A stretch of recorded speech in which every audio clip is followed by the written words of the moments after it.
When police arrived at the Miller home, they were met with a scene that defied explanation.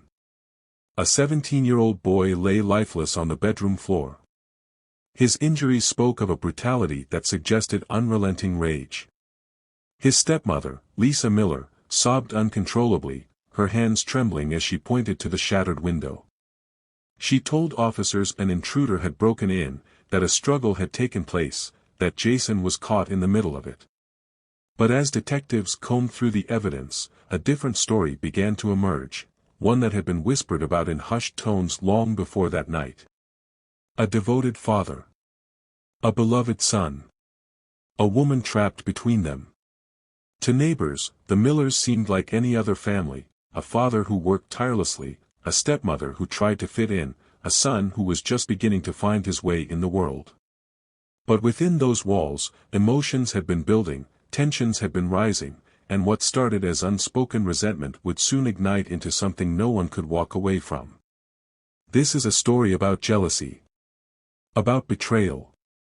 And about a night that would forever destroy a family. Did Richard Miller kill his son in a fit of rage? Or was there more to Jason and Lisa's relationship than anyone wanted to admit? And if so, who really started this deadly chain of events? Stay with us as we uncover the chilling details of a crime that left a town reeling. And in the end, you may find yourself asking, was this justice? Or was this revenge? Elmwood, Ohio. A quiet town where crime was nearly unheard of. Neighbors knew each other by name, and the biggest scandal in recent years had been the local high school losing the state football championship. But on the night of August 14, 2023, everything changed. A brutal crime shook this tight-knit community to its core, one that would reveal secrets no one was ready to face. Jason Miller was 17. A high school senior. To some, he was the kind of kid teachers worried about, rebellious, distracted, always pushing boundaries. To others, he was charming, charismatic. The boy every girl wanted to be with and every parent warned their daughters about. His friends described him as fiercely loyal, the kind of guy who would take a punch for you. But beneath that confident exterior, there was something unsettled. And those closest to him knew why. Richard Miller was a man who built his life on control. A former Marine, now a construction foreman, he believed in discipline. Hard work. Structure. He wasn't the kind of man who raised his voice. When Richard Miller was angry, he didn't have to. A single look was enough to send chills down your spine. He had rules. Rules that his son, Jason, was starting to break. And Richard was losing patience. Lisa Miller had been in Jason's life for 5 years. A former waitress at a roadside diner, she met Richard when she was 29. By all accounts, their relationship was a whirlwind. Married within 6 months, moving into his house shortly after. Some called it a love story. Others whispered that she married him for stability, that she was too young, too wild. But in recent months, something had shifted. And those whispers had turned into something more. On August 14, at exactly 11:42 p.m., Lisa Miller made a 911 call. She told police there had been a break-in. That Jason had fought off the intruder but had been fatally injured in the process. She begged them to come quickly. She was hysterical. But when officers arrived, they found something that made them question everything. There was no shattered window. No footprints leading in or out. No stolen valuables. And as investigators looked closer, they noticed something else: Jason's injuries. They weren't consistent with a struggle against an intruder. They were consistent with something else. Something far more personal. Lisa told police she had been asleep when it happened. That she only woke up to the sound of a struggle. But forensic evidence told a different story. And when detectives brought Richard Miller in for questioning, his response made their blood run cold. Richard, flatly. If someone hurt my boy, I'd make sure they paid for it. But what if that someone was him? As investigators combed through the crime scene, inconsistencies in Lisa Miller's account became impossible to ignore. She swore an intruder had broken in. That she had woken to the sound of a struggle. That she found Jason collapsed, his body barely holding on to life. But the evidence told a different story. Forensics revealed Jason wasn't killed in a fight. He was attacked while sitting on his bed. The force of the blows, relentless, methodical, suggested an assailant who wasn't acting in panic, but with intent. There was no sign of a break-in. No doors forced open. No shattered windows. The front door. Locked from the inside.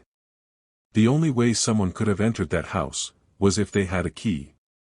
Lisa had told detectives Richard came home after the murder. That he had been out with a friend at the bar all night. But security footage revealed otherwise. Richard Miller had arrived at the house nearly 2 hours before Lisa called 911. And that wasn't all. The weapon used to beat Jason to death. A belt. Not just any belt, one that belonged to Richard. It was old, worn, with a distinctive metal buckle. The same buckle that left deep, rectangular bruises across Jason's ribs and back. The kind of injury that only comes from repeated blows. Controlled. Unrelenting. And with each new piece of evidence, investigators were forced to ask, was this really a home invasion?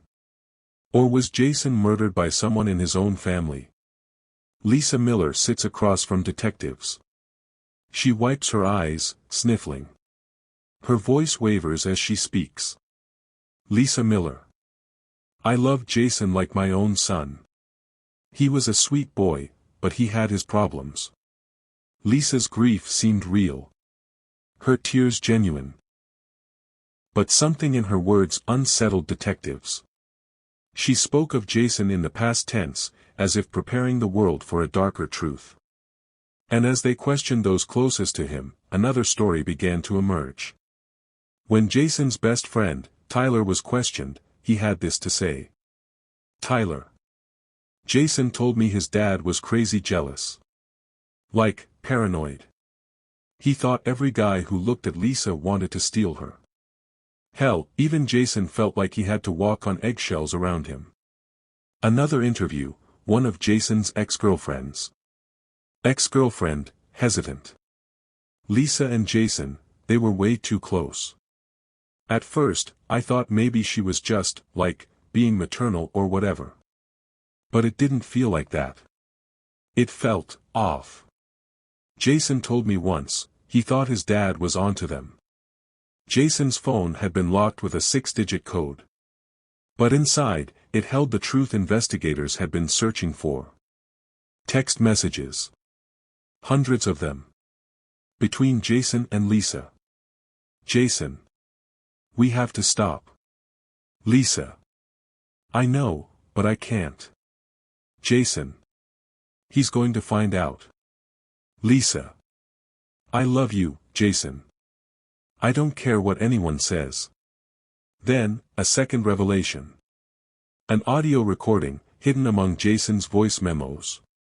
The play button is pressed. A crackle of static. Then, Jason's voice, urgent, desperate. Jason, whispering. We have to tell him. Lisa, panicked. No. He'll kill you. A secret relationship.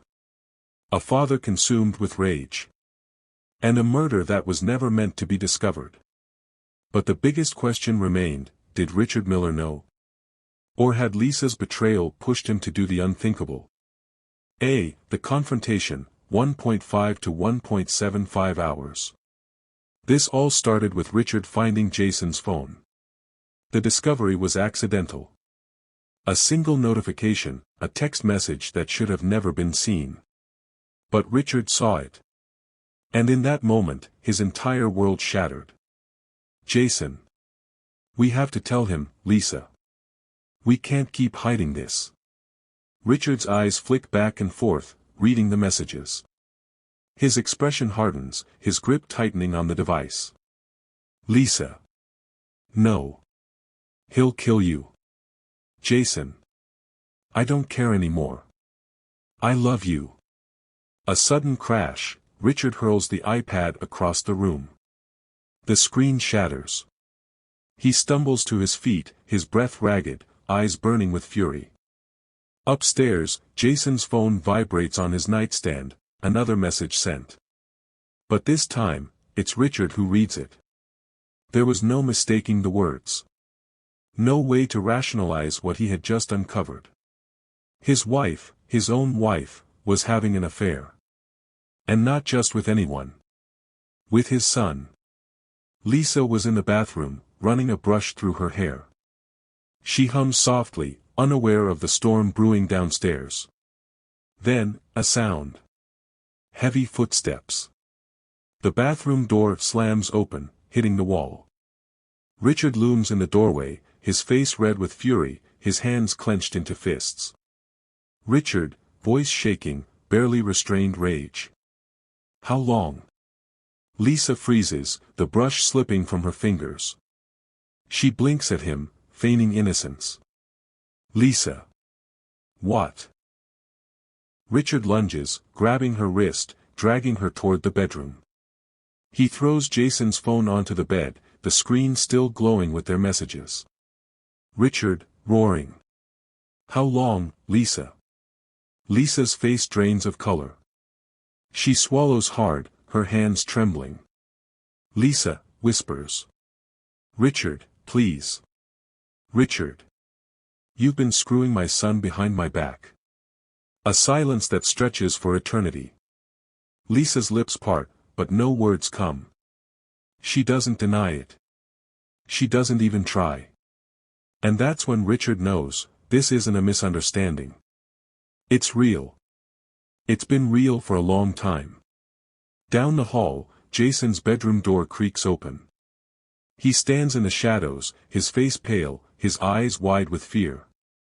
Jason. Dad, please, just listen. Richard whirls on him, his chest rising and falling in rapid bursts. Jason steps forward, his hands raised in surrender. He's terrified, but he refuses to cower. He's already made peace with his truth. He just never thought it would come to this. Jason. I love her. The words land like a death blow. Richard lets out a strangled laugh, low, guttural, disbelieving. Then, something inside him snaps. For years, Richard Miller controlled everything in his home. His wife. His son. Every decision, every action, under his rule. But in that moment, he had lost it all. And the only thing left to do, was destroy the one who had betrayed him the most. The first strike lands across Jason's face, sending him stumbling backward onto the bed. He tries to shield himself, but the blows come fast, merciless, relentless. The belt snaps through the air, striking his arms, his chest, his back. Blood splatters against the white sheets. Jason, weak, gasping. Mom, help. Lisa scrambles to her feet, tears streaming down her face. But does she try to stop Richard? Or does she hesitate, frozen in the weight of her own guilt? In that split second, a choice is made. And Jason is left to fend for himself. Lisa's voice is frantic, but is it real panic, or a performance? Lisa. Please. You have to help. My son, he's not breathing. There's blood everywhere. The dispatcher's voice remains calm, asking questions. Lisa's sobs grow louder. But in the background, something else can be heard. Heavy breathing. The sound of Richard pacing. And then, 3 words muttered under his breath. Richard, whispering. He deserved it. A father's fury. A son's final breath. A betrayal that cost a life. But was this truly a crime of passion, or had Richard Miller always been a man capable of murder? And the biggest question of all, how much of Jason's fate was written the moment he fell for the one woman he was never meant to love? Richard sits in the interrogation room, his hands clasped together. A detective slides a cup of coffee in front of him. He doesn't touch it. Detective. Tell us what happened, Richard. Richard exhales, his fingers tapping against the metal table. His voice is calm, too calm. Richard. It was self-defense. He attacked me first. I had no choice. I lost control, but I didn't mean to kill him. But forensics and autopsy reports says something else. Forensics, Jason was sitting when the first blow landed. He never fought back. Autopsy report, Jason was struck more than 30 times, far beyond what could be called losing control. Detective, leaning forward. Your son never had a chance, Richard. This wasn't self-defense. It was execution. Richard's hands tremble. His gaze flicks to the floor. He knows he's caught. Lisa was in a separate interrogation room. Her face is tear-streaked, her hands shaking. She looks at the officer in disbelief. Lisa. What do you mean obstruction? I didn't kill him. Officer. You lied to us, Lisa. You told us it was a home invasion. Officer. You were sleeping with your stepson, Lisa. That makes you more than just an innocent bystander. Lisa's hands fly to her face, her sobs muffled behind her palms. But is it regret for Jason, or for getting caught? The trial. The prosecution, this was premeditated murder. Prosecutor. This was no accident. No moment of passion. Richard Miller walked into that bedroom knowing exactly what he was going to do. Prosecutor. This wasn't just about rage. It was about control. Jason was young, defiant, and he threatened Richard's grip over the family. And when Richard realized he had lost, he took the only power he had left. He killed his own son. Defense attorney. Imagine the worst betrayal you could ever experience. Your own wife, and your own son. Defense attorney. Richard Miller was a man pushed to the brink. Was his reaction justified? No. But was it planned? Absolutely not. He snapped, like any father would in his position. Lisa's fate, victim or villain? Prosecutor. Lisa Miller knew this affair was dangerous. She knew the consequences if Richard found out. But instead of stopping it, she let it continue. And when Jason lay dying, she didn't save him. Lisa shakes her head, tears spilling over her cheeks. Lisa, softly, desperate. I loved him. Shock verdict. Richard Miller, guilty of first-degree murder. Sentenced to life in prison without parole. Lisa Miller, pleads guilty to involuntary manslaughter, sentenced to 10 years. A father's fury. A son's forbidden love. A betrayal that ended in blood. But in the end, was this case about passion? Or possession? And the biggest question of all, was Lisa Miller a victim, or the mastermind of it all? Even though the trial is over, the case itself leaves behind more questions than answers. 1. Was Jason truly in love with Lisa, or was he manipulated?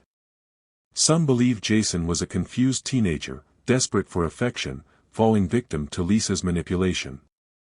Others argue he was in love, rebellious, yes, but fully aware of what he was doing. A darker theory? Lisa had been grooming him for years.